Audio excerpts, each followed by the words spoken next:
Well, hello everybody, LA here. We're going to take another look at these cradle to grave trades, cradle to grave series. What we're really doing is we're saying, okay, how does a trade come about? How do we manage it? And how do we eventually exit it?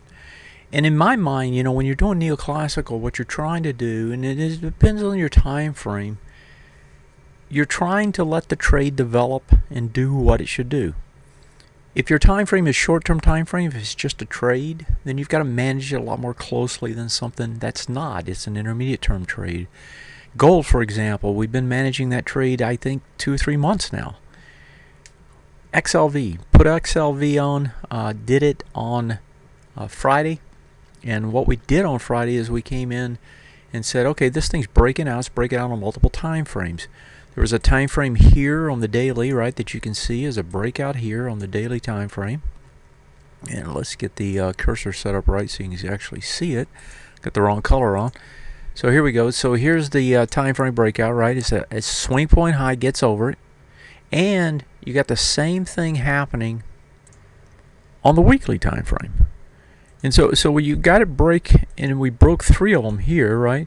When you got these breaks and you got them taking place on both time frames, that typically says you're going to 2 to 3 bars to the upside. So what does that mean to me? Well, I could trade it on the weekly, or I could trade it on the daily, and I chose to trade it on the daily. Why is that? Because it's extended already. I mean, we just came off a low at 68, and we've already traded up Friday when we took the entry. We'd already traded up $5 or almost 8%. On a major ETF. That's hard to keep it going, and so in my mind that thing has to keep going. I'm not going to give it any kind of reason to pull back, and the reason for it is at this particular point in time there's no B point of an ABCD structure. I just have broken over multiple swing points, and we've seen multiple swing point breakouts fail. And so with all that going on, my idea here is that, hey, if this thing doesn't keep going, I'm not going to stay in it. So we got the extension. Right, Friday made the pickup, got the extension, Friday made the pickup, got the extension yesterday, but it was an over-under yesterday. You went over, you went back under, right, less volume, after an extended move. That typically says you're going to get some sort of a pullback. Today we were trading an inside day. It wasn't clear early when we took it out, but we had an opening that was higher, and we said, okay, we're going to take that profit and just run with it. And if it comes back in to do a retest regen here, odds are pretty good it'll probably hold. We'll try to buy it back down there somewhere. And so that's the trade. We haven't abandoned the trade as much as we've said, okay, it didn't keep going. It gave us a bad signal. We're not going to stick with it. And that's just a trading decision. Now, it may turn out that this thing, if this market keeps going, it will just keep going higher. I don't think that's going to be the case. I think we made the right decision here. We'll see tomorrow, the next day, if that's true.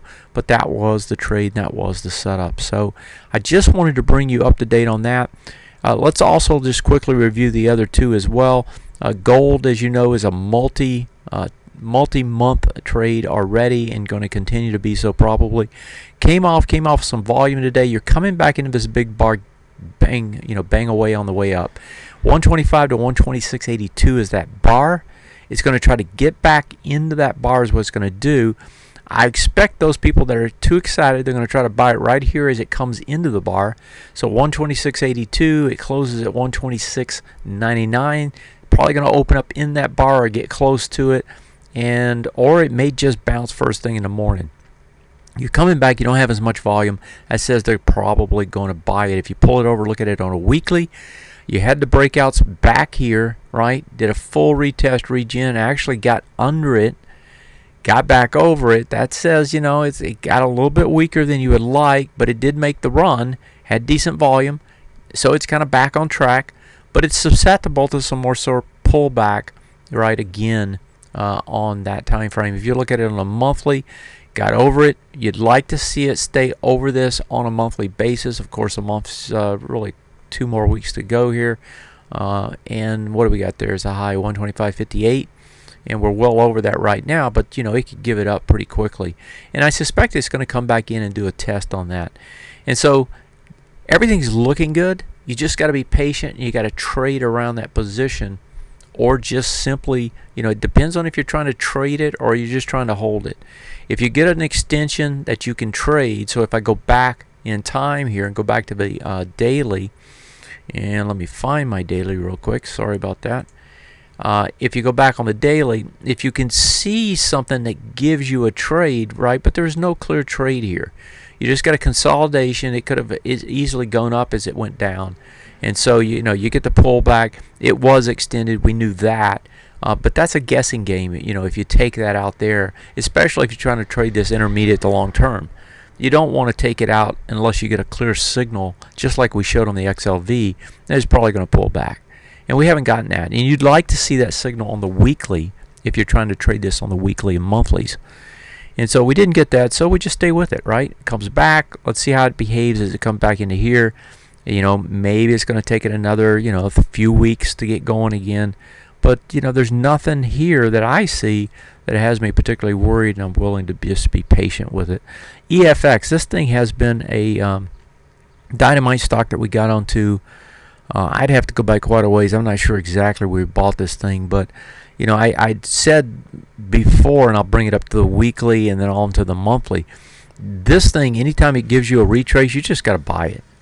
It's just the way it is, right? I mean, strong stocks like this is a mirror of the economy in terms of, is the economy going into recession? Once the economy is proven to go into a recession, this thing's going to fall. It's probably going to fall pretty hard. But until it does, you just stay with it. And when it does, we'll know, right? Because we'll see changes in the dailies, and in particular, we'll see changes on the weeklies that will tell us that something's happening, right? Tried to come down, for example, here and break, couldn't, takes off again. And so you just stay with those trades as long as you can. You keep riding them as long as you can. And when you get some sort of a projection reversal signal, you take some of your profits and you try to double up again. All right, that's it for tonight. So we got the 2 trades still on the EFX GLD. I'll look at one to add. We have other things in our portfolio, but I'll probably just take a new one so that we can kind of manage it from cradle to grave, like is what we're trying to do here with this series. Thanks. Take care.